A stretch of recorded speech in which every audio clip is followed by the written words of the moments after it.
Good morning, Internet. This is the Old Fat Dad. Welcome back to another beautiful day on the Goober Nation gun range. We're walking up here on the, let's say about the 50-yard line, and we're getting ready to test out some ammo that I shot into clay in an earlier video. You can find a link to it up there, and I'll post a clip of our results. Okay, I think I see the bullet sitting right down in front of the clay, and I don't think we even blew up the Mountain Dew.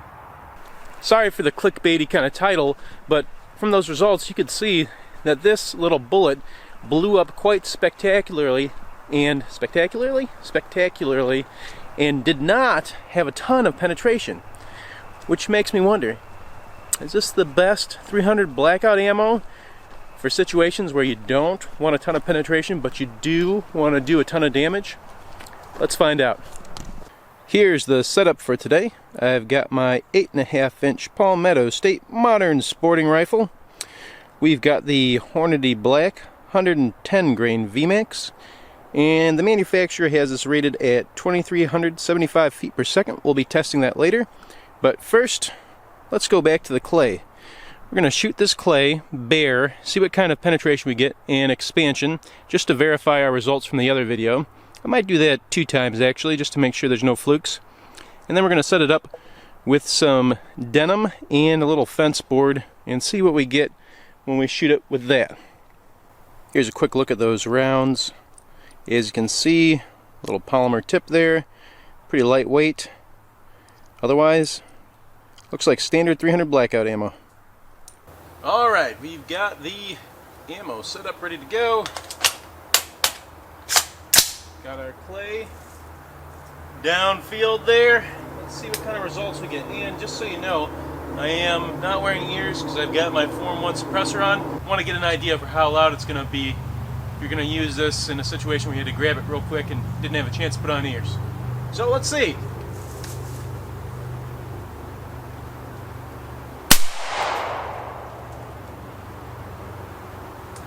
It's pretty loud still.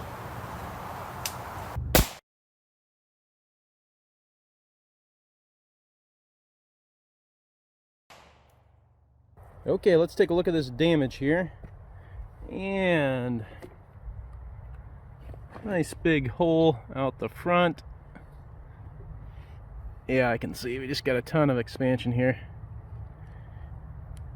You can see inside this block, it is blown up real well, and on the back side nothing. So did not penetrate, and it blew up probably, oh, let's see here, wow, went most of the way through this block.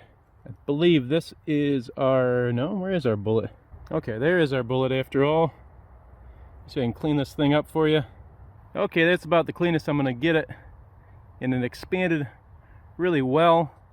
There's tons of fragments inside here where it blew apart, and it didn't go all the way through, but it got pretty far back in that block.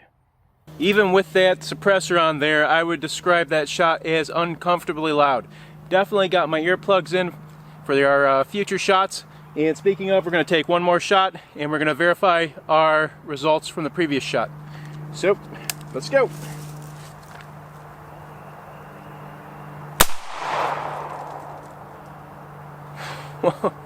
Okay, well, that is a lot more damage. Alrighty, let's go check it out.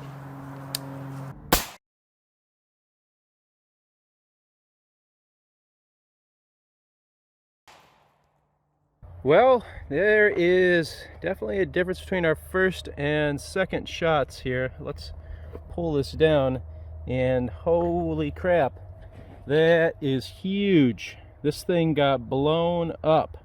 Here's a chunk that went flying out into the woods, and nothing out the back.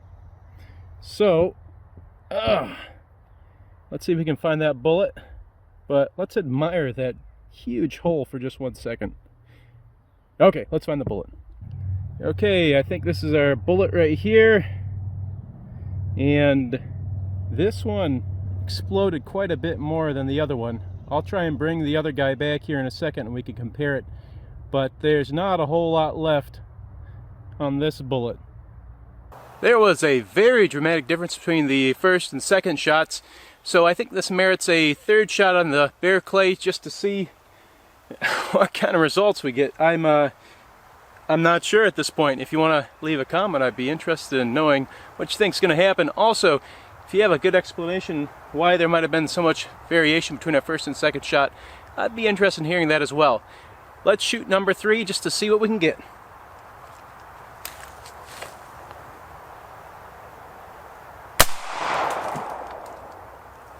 Okay, so I think the first shot seems to be the anomaly, and the explosiveness of the second shot is what I think is standard. So let's go take a closer look.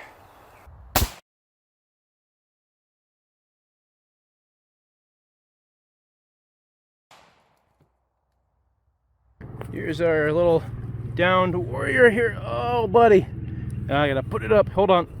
Alright, here's the results from our third test, and we've got junk all over the back of this clay block, unfortunately. I'm gonna have to rely on the slow motion to really get an idea what it looked like right after it got hit.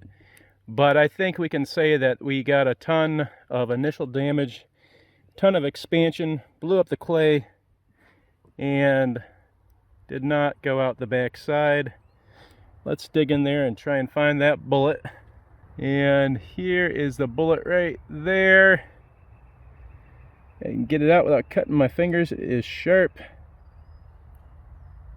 Wow, this one, again, really exploded to almost nothing. Let me grab all 3 of them. We'll take a look at them together.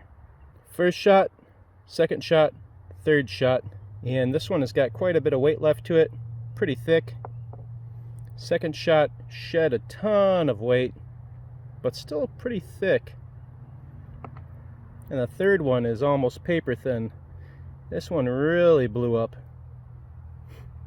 We got some very impressive results with the bare clay.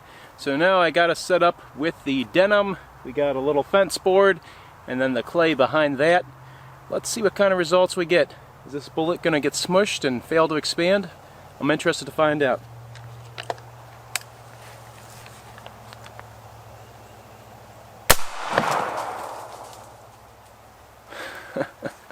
Well, I can say for certainty that it definitely expanded.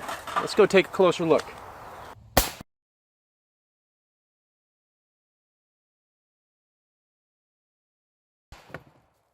Sure is fun shooting this clay with these explosive bullets, but I tell you what's not fun is trying to hunt down all the bits that go flying into the woods. Anyway, so as you can see, went through that board easily and then hit our clay, and boy oh boy did it expand. I don't see a whole lot of difference between this and our previous shots with the bare clay. Let's find that bullet. Oh, I think I see it right there. There she is. It didn't penetrate probably quite as deeply as the bare clay shots, but I would say it definitely penetrated enough to put a hurting on the block. We got a target set up at 50 yards. I got the chronograph right here as well. So we're going to take 5 shots, just see what kind of grip we get at 50, see how accurate this particular ammo is. And again, we are shooting out of an 8.5-inch barrel, so keep that in mind when we get these velocity results. Manufacturer said 23.75. Let's see what we get.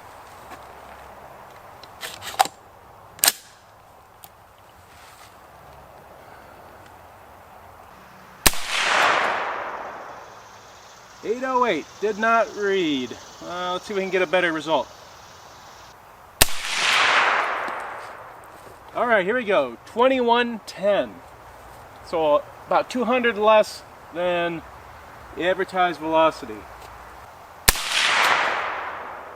2111.